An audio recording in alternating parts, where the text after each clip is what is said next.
Hey guys, welcome to the video, and today we're going to be going over the different types of fighting stance you're going to get in Taekwondo competitions. Booyah!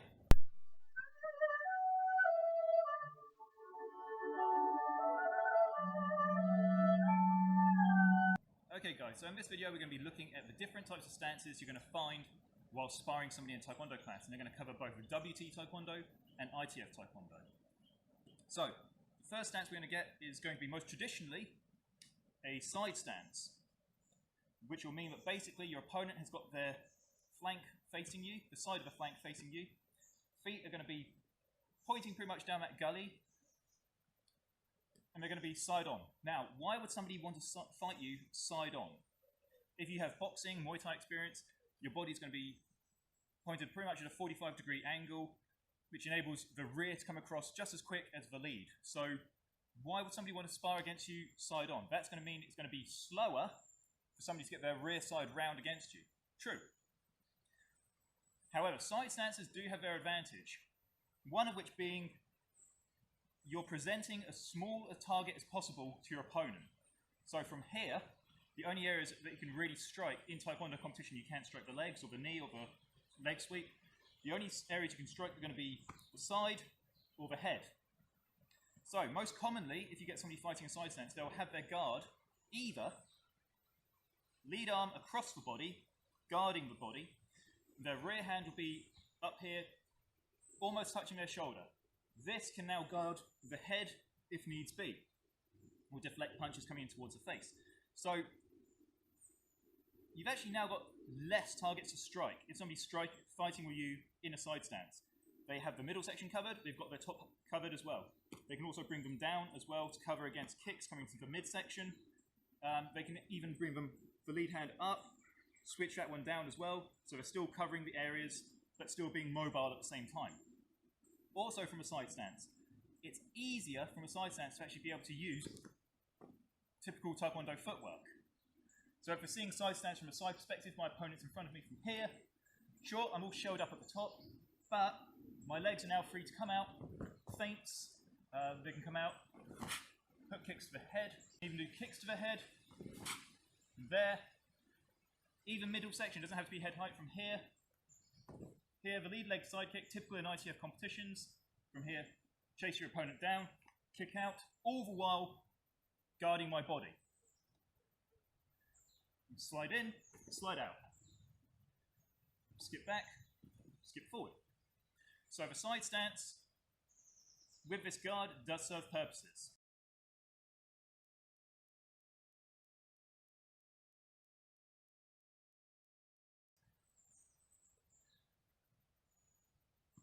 So the second stance we're going to be looking at, again, is going to be a side stance, but this time the guard is nice and low. When I say nice, I mean horrible and low. When I first started Taekwondo, I was encouraged to always drop my guard. I hated it.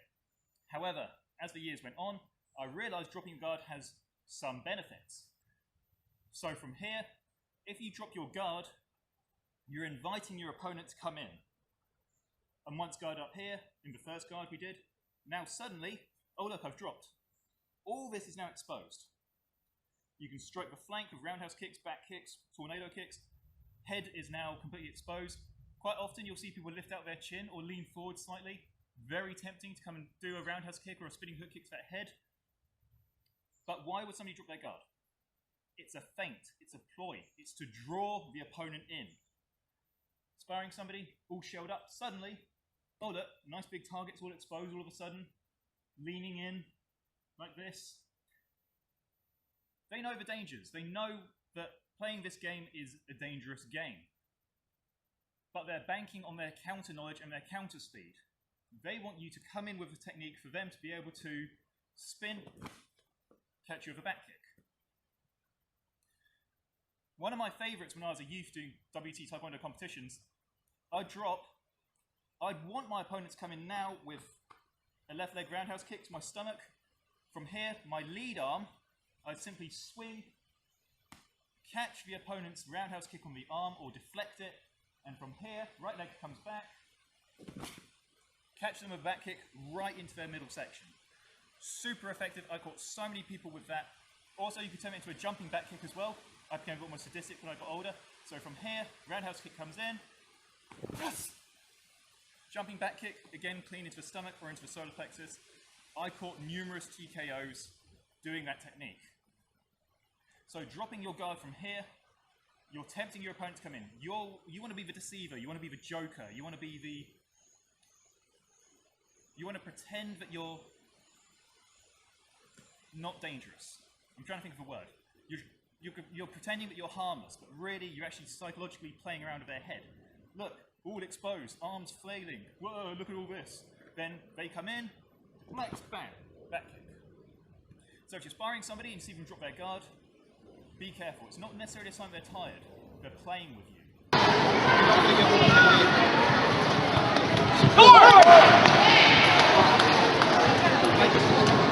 Okay, and the other guard we're going to get very common in ITF Taekwondo. This time, you're not going to be in a side stance. You're going to be with your lead leg pointing forward, right leg pointing 45 degrees into the corner. Your guard's going to be up. Your lead hand is going to be almost palm facing your opponent. That middle section, the top of your glove comes to the bottom of your chin. Rear hand is going to be up here as well, guarding the chin as well. If you brought those in close, it'll be like so. But you'll bring that one slightly out. Keep that guard slightly out as well. So from here, you're not clamming up, you're not crunching yourself up. You've still got some freedom, you've still got some movement. You can still move your hands around and move into different guards as the situation demands. But you still got something effective. If something suddenly was to come in, you can block high, covering block that side as well. You can bring it down, middle section blocks, block your mid sections. So from the front, it would look a bit like this. This has an advantage as well, because as your feet are now facing your opponent, it's easier for you to get your rear leg round. Whereas in a side stance, as we said, it's going to take longer to get your rear leg round. With this ITF fighting stance, your foot position, your leg position of your rear leg is already halfway there. So from here, it's going to be easier and quicker to get your rear leg round and strike your opponent, just as much as your front leg. From here, or axe kick, over the top. With ITF as well, you have to bear in mind they use their hands significantly more than WT Taekwondo. So also, you've got those hands coming into play as well. So, not only do you have the mobility of your legs now, you can also bring your hands in to attack your opponent. Feint, punches come in as well. Okay, so a final guard we're going to have a look at is a combination of the complete guardless stance and the first one we did. You'll quite often see somebody either in a side stance or the ITF fighting stance. They'll have their rear hand up, but their lead hand is down. Now, what does this mean? This means that somebody has the know-how and the experience of using their hands and fighting in that ITF fighting stance, but at the same time, they still have experience using those deflections with the lead arm to be able to do counters. So these guys you have to be pretty careful of. You'll also see some boxers as well. I sparred a boxer, or a guy who did boxing beginning of the year, and he did a ploy, he had his guard up, and suddenly he just dropped his lead hand. And again, it wasn't a sign of him being tired. I saw he was playing around with me. He wanted me to think, oh look, I've got all my front now exposed, completely open, let's come in with something, and then he could be able to either deflect with his lead hand, deflect to the side, or he was able to just duck, dodge, and punch, which is what he did a few times. So be careful of the fighter who will have one arm down, one arm up. Quite often means they're experienced in both using the feet and the hands, and they want to draw you in by dropping that, but at the same time they've got this ready. They've got this ready, they've got this ready as well.